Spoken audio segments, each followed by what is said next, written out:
Hello, everyone. I'd like to welcome you to my event, Finding Your Why in Business. My name is Casey Jacobowski, and I hold a PhD in leadership.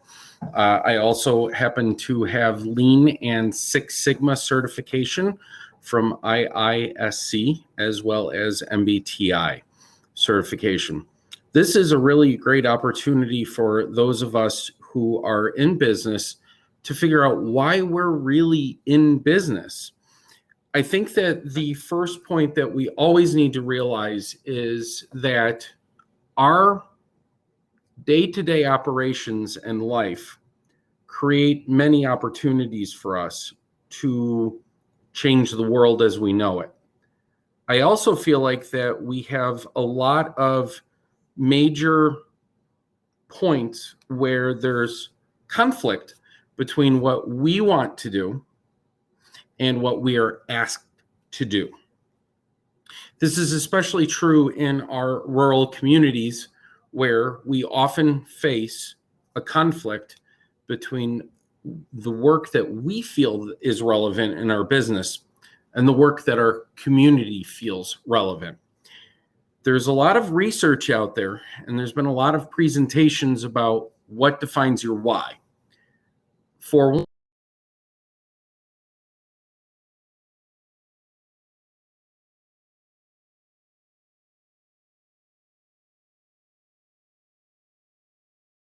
with our initial breakthrough, when we first become aware of what we do. When we find our why, and we find our why, especially in business, it helps us communicate so much better with the people around us what we are doing. If any of you have read any of the leadership books that Simon Sinek, or Kristen Hadid, or John Kotter, or Maxwell have wrote, they will tell you the part about the business is convincing others why you're valuable and why they should attract and purchase services from you. As I've reflected on my role as an entrepreneur and the work that I do as an entrepreneur, where I've come out of established education, but I've also become part of a group of individuals in entrepreneurship and innovation, we often find that there is a challenge to our being that's a pain point. But we also find that there are pain points in the lives of others that we need to answer. So specifically, one of the big questions that I often find is that when people ask me, well, isn't my why about making money? Or isn't my why about selling a service or a product? My response is no. That's the what you're doing. Well, but is my why in business meeting with customers, meeting with potential customers, meeting with employees? And my answer is no. What that is how you do your business. The why of your business is that driving mission that keeps you up at night, not worrying about keeping the roof or the lights on or putting food on the table. But it's, why do I do what I do? And what we have seen for the last 50 years is a shift where in industry, in business, in the world, we've moved from people knowing what they're doing, why they're doing it, and how they're doing it, to people who go into jobs where we really don't know what we're doing. We really don't know why we're doing it. We really don't know even how we're doing it. And what we have is a group of people who have become untethered. And this is especially harsh when you have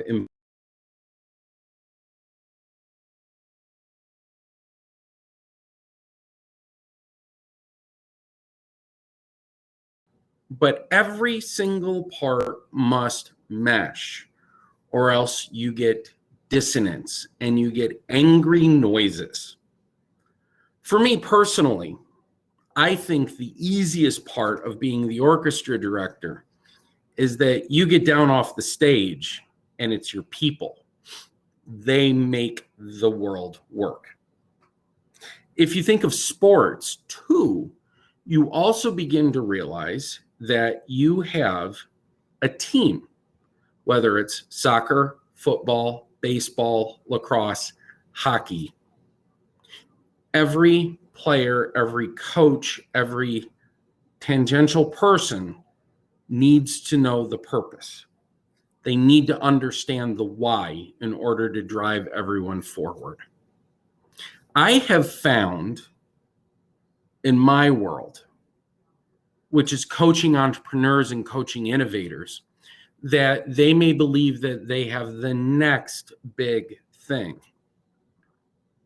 One of the groups was creating a security app, which I don't even know the story anymore because it didn't resonate.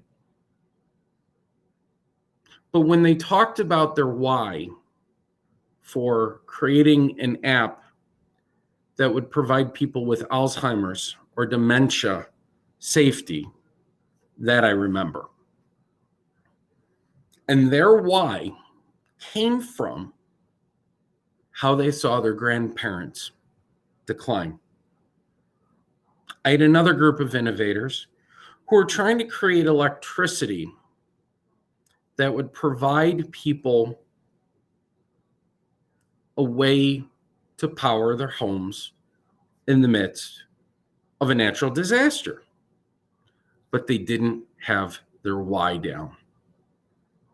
When we talked about maybe providing people who didn't have access to the grid power, or creating a power supply for somebody who lived in an area where the power was prone to go out, but they needed a breathing machine, or they needed something medically, that stuck with me.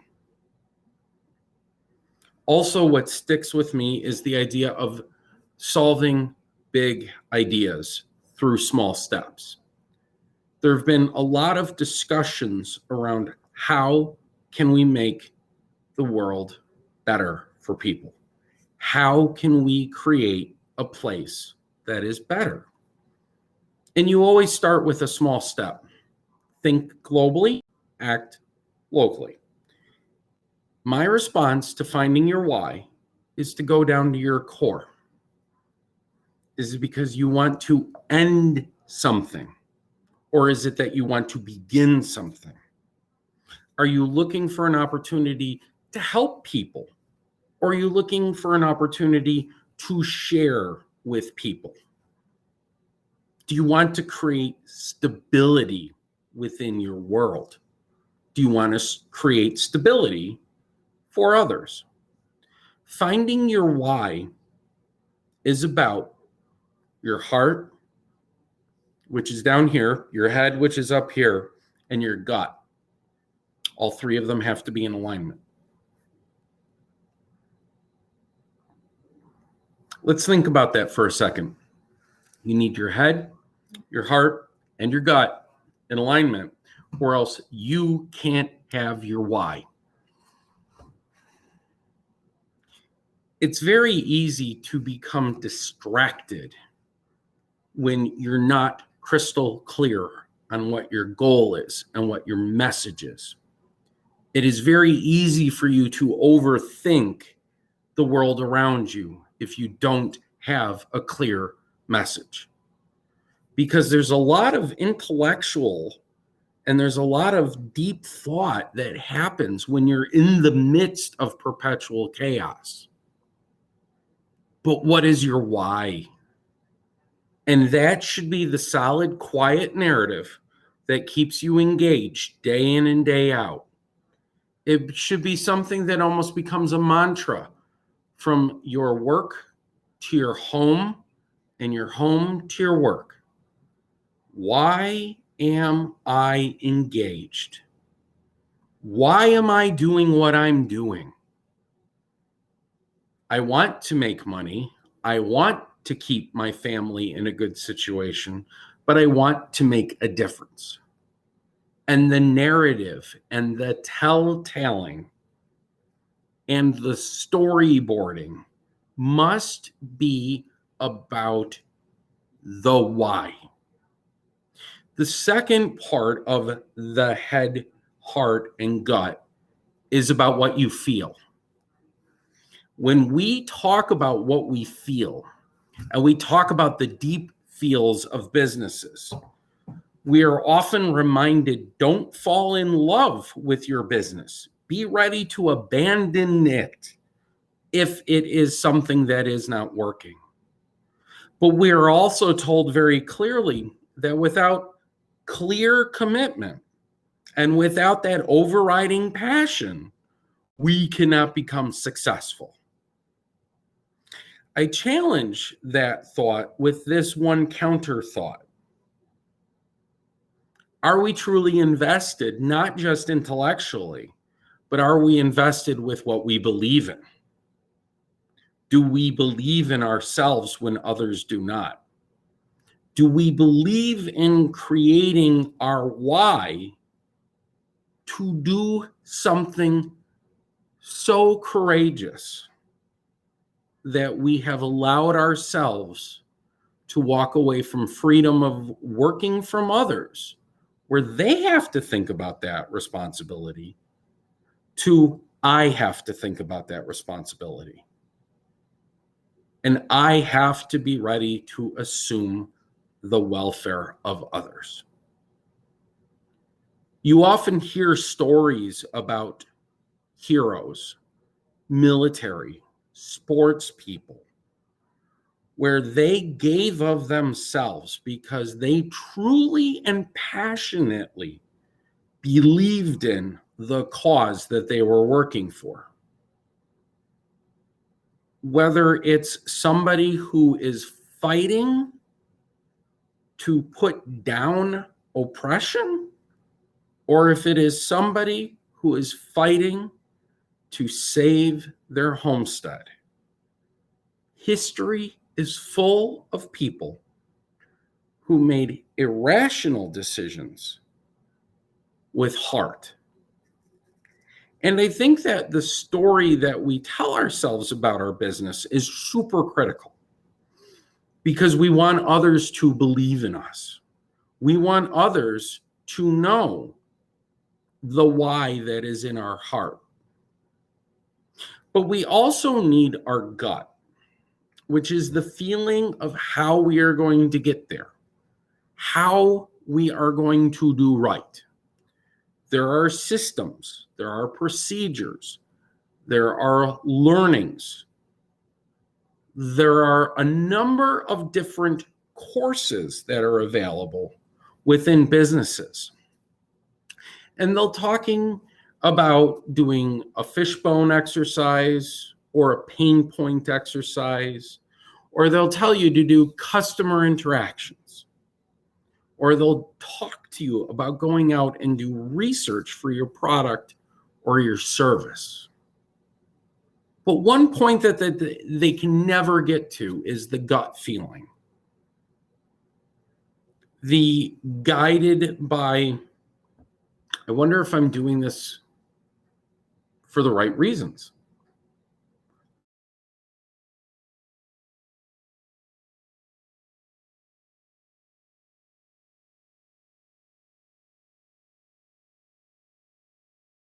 Gut is. For some of us, we have rather large structures, like me.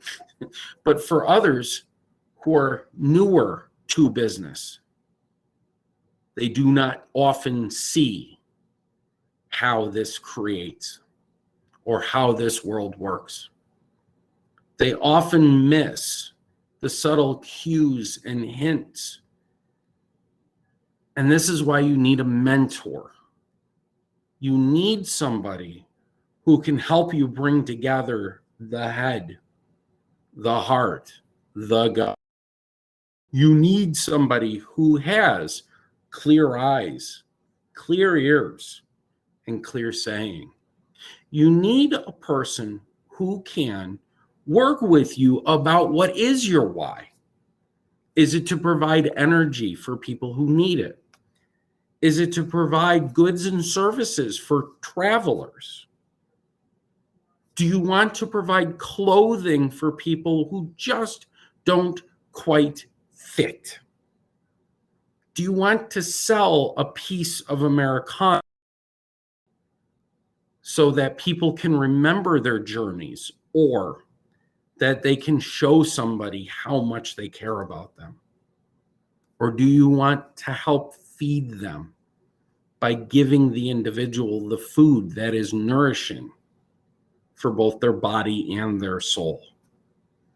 There's a lot of services and a lot of businesses that are out there who they start, but they don't realize what they're doing. And I think especially for rural economies and rural businesses, you can't just be part of the city. You have to invest in your community. You have to be part of your community. You have a balanced obligation between business and community. And you must, through your why, show and demonstrate how the work that you do will reinforce and rebrand and reignite your communities. As I drive through the rural parts of America, I find two places. I find places that have engaged in and enacted an ecosystem where everybody knows their why, to provide their children the best possible opportunity to live a life of kindness, goodness, and community. And I see other places where the wealth or the mining of wealth has stripped that creative conversation. I have seen places where abandoned buildings outnumber residencies. I drive through regions hoping and praying for somebody to rescue them, when in reality, the why is within the business. It's within the local. We cannot depend on others to create our why for existence.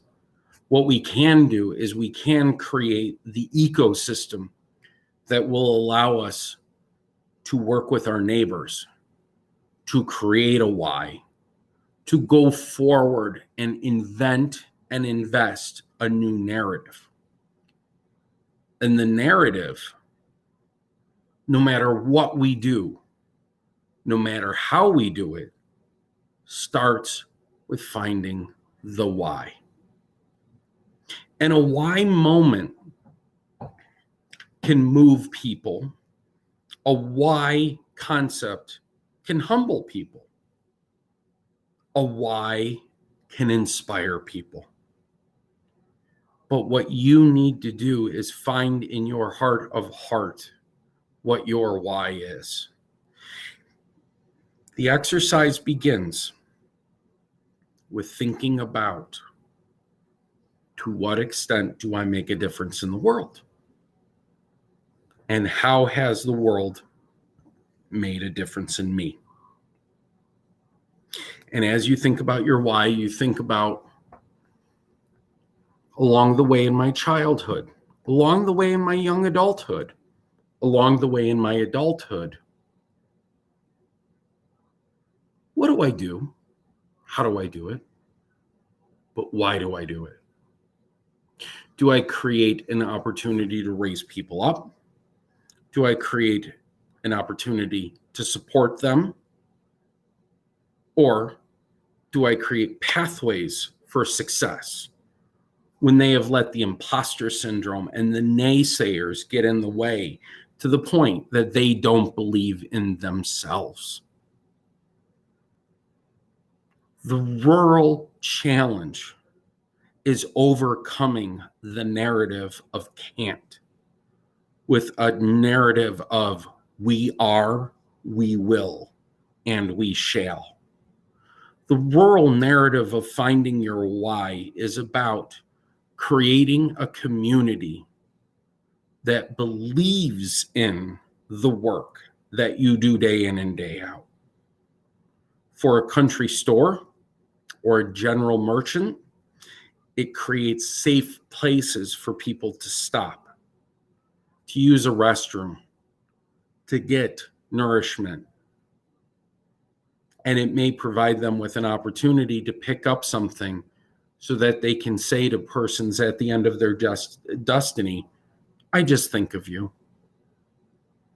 For somebody who's creating clothing, you may be creating it for a why that's very deep in your purpose, to allow people to express themselves, to have slogans, or to have sayings that will uplift.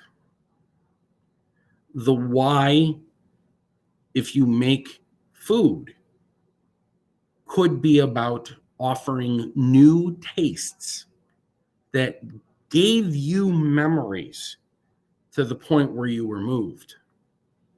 My favorite baker's why, who makes amazing brownies, muffins, etc., is that she wanted nothing to do with profit, but what she wanted to do was remember her grandmother's legacy of bringing in local ingredients, creating something that people would enjoy, and allowing them to talk about and discourse about their own lives.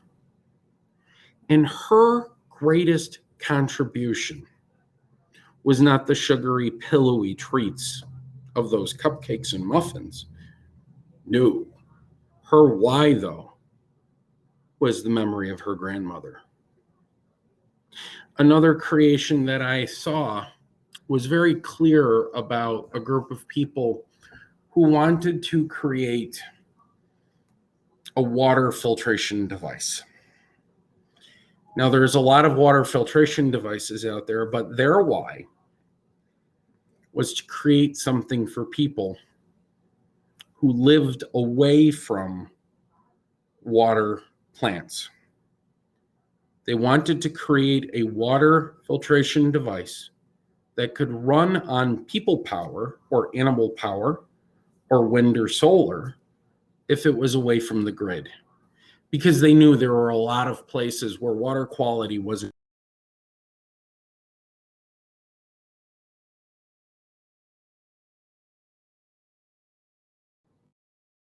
work too well. So what you need to do instead is you needed to create a device that was inexpensive, that was easily distributable, and met the needs of the individuals who clearly needed water. The final why that I want to share with you today was from a group who created a lift system to go up and down the stairs, not for humans, but for animals. And what they talked about was the fact that for many families, a pet creates a lifelong bond with the family. And especially with homes with stairs in them, the pet can feel very uncomfortable as they're getting older. And they thought it was really the inability of the owner to carry the pet up or down the stairs that would allow the animal to use the lift system to get up and down the stairs themselves. And when inquiring with the team why they thought about this, one of the young people said, well, it's because my dog just died, and for the last 2 years, he had arthritis.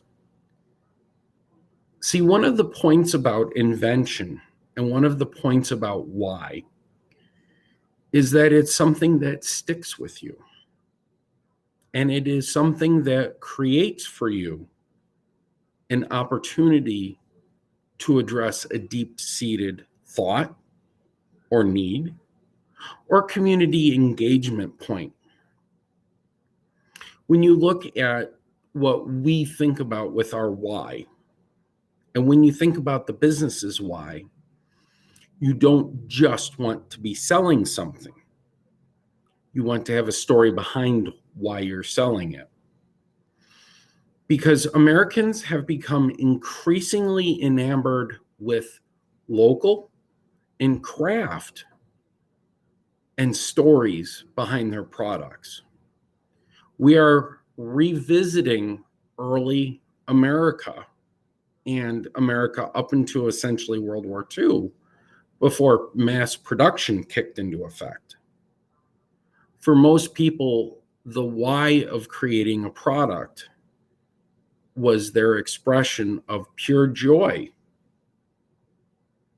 and pure ability to make something amazing.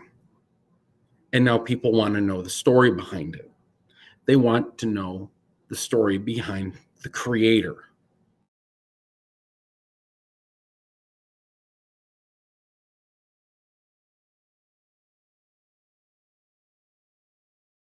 A family tradition, or a recipe, or experimentation.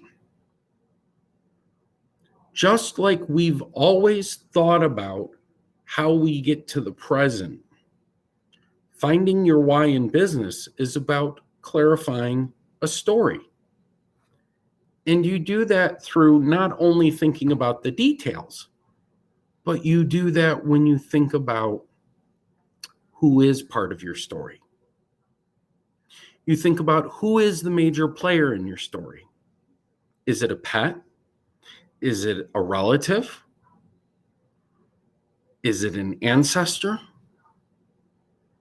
And then you think about what is your story? Not what you're doing, but what is your story? Have you fleshed it out? Have you talked about it? Have you created it in such a way that the what of the story creates the why of the story? Why are you creating your why?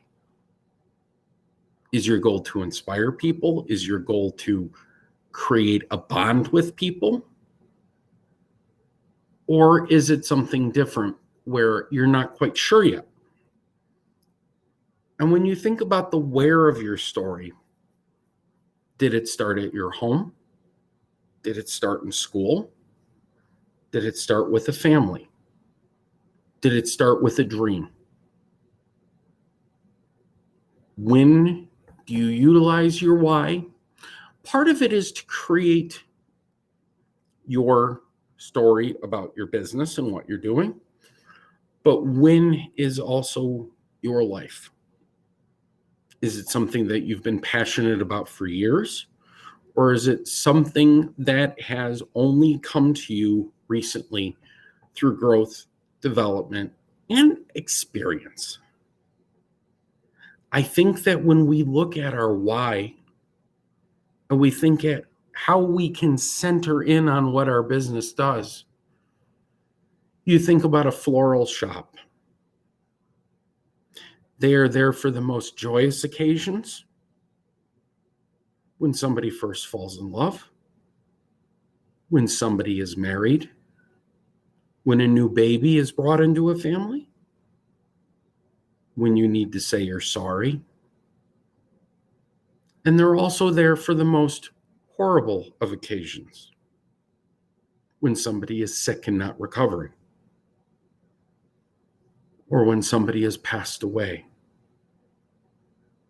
or when you want to share sympathy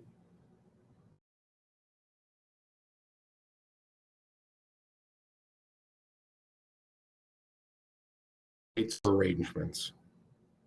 That is their what. How they do it?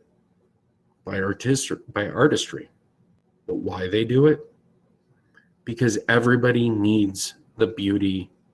Everybody needs the feeling of thanks when you receive a floral arrangement. A car dealer, most of them, their why in the business, is it to sell? Or is it to provide an opportunity for somebody to earn a new job or to celebrate a graduation? Or is it the opportunity to visit family and friends who you haven't seen in a while? Is it a place to adventure? When you look at what we do, we have so many competitors out there who sell products as good as, if not better than what we do. But what we have is something that they do not have. A crystal story of why what we do matters. And I tell you, for a lot of people, when you hire a teenager, you're providing the very first job in their lives and an opportunity to learn how to adult. If you are a nurse, you know your why. You are helping life at one of its stages, the beginning, the middle, or the end. If you are somebody who tinkers, you may rescue older artifacts and bring them back to glory so that new memories can be made. But what we need to think about when we look at our why is, do we really believe in what we are doing? Or do we think that what we are doing is just a way to make money to pass the time? For a lot of people out there, when they have established their why and they're in it to win it, and they're there for the long haul, they succeed. They may not be the richest, but they're most definitely the happiest. And finding your why will help you be happy. I want to open this up to questions or answers. So if you have any questions, please feel free to type in the Q&A box. I'm really ecstatically excited and pleased to have presented to challenge. Again, my name is Casey Jacobowski. I'm the founder and owner of CTJ Solutions. You can find me on LinkedIn, Facebook, and Twitter. And I'm so glad that we had the opportunity to spend this time together, because finding our why is all about finding our fellows. So are there any questions from anybody or any points that you would like to go into a little bit of detail about?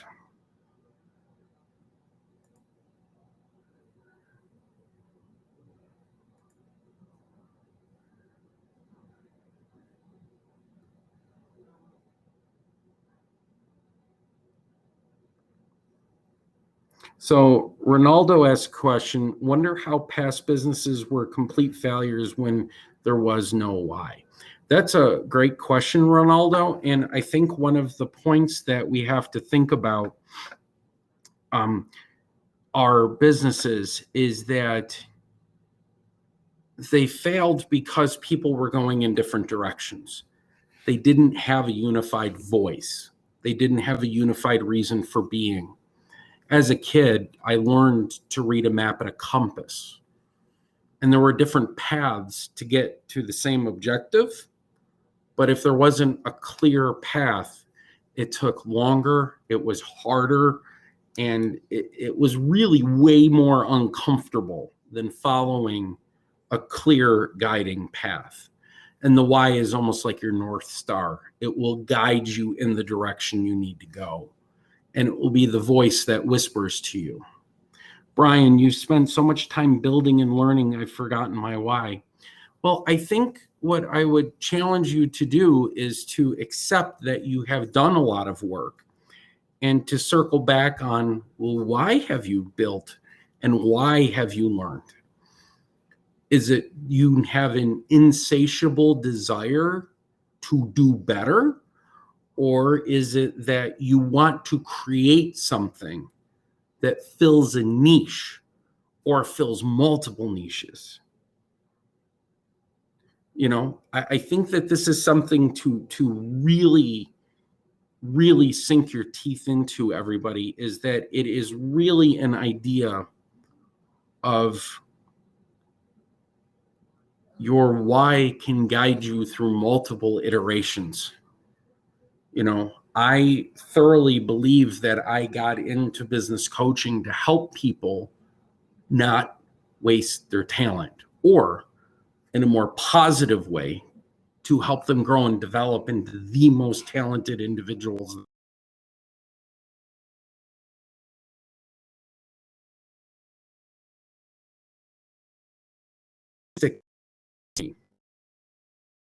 85% Americans,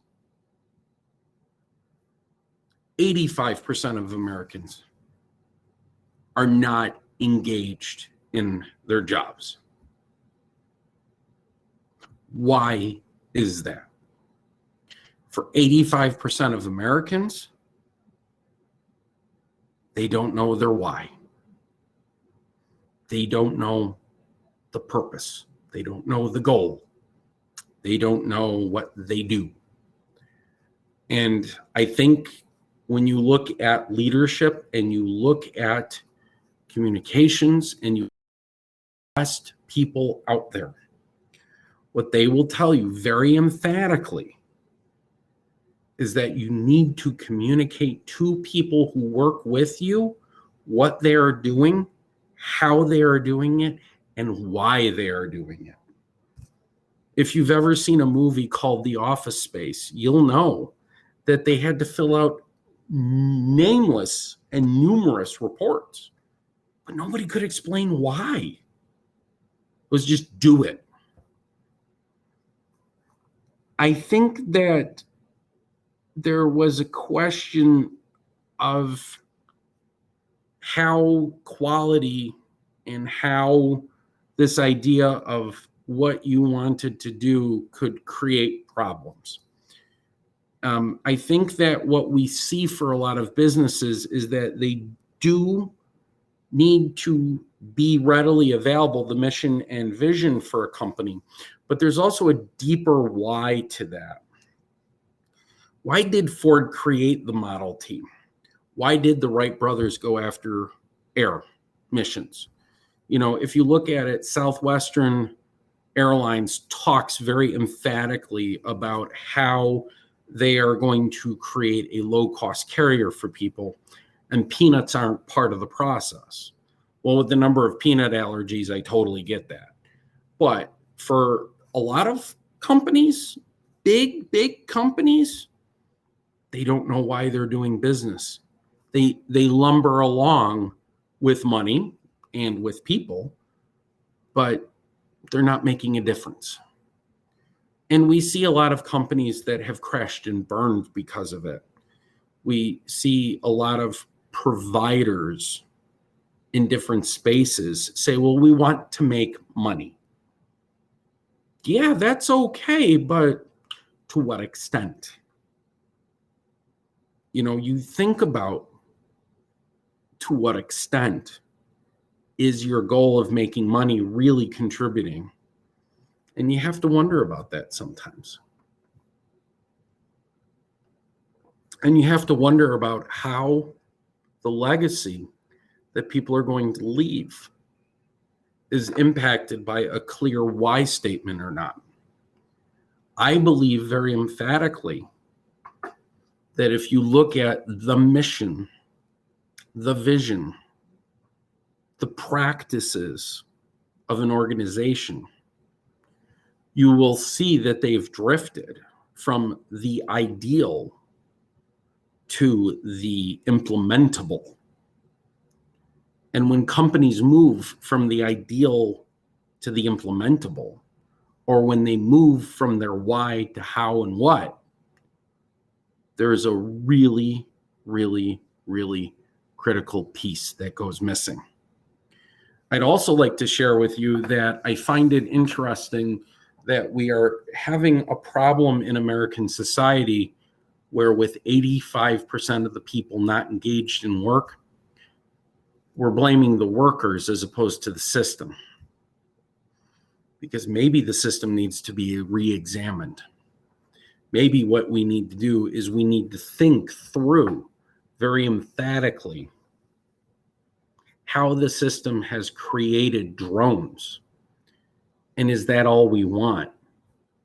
Or do we want people who not only engage in work, but they bring their best to work? I'll tell you this, I've worked for people before who I knew their why, and I woke up and I enjoyed going in. I've worked for people who I didn't know their why, or I knew their why wasn't a great why, and I didn't like going in. And I found myself getting to the point in time in my life and my career where I'm getting a little tired of working for people who don't have a good why. I want to work with people who have a good why. I want to work with people who want to create wealth, but not just monetary wealth, but community positivity in their wealth. I want people to bring back manufacturing to rural communities. I want people to go to old abandoned farms and revitalize them. I want people to go to individuals who are desperately seeking work and say, I have a job for you.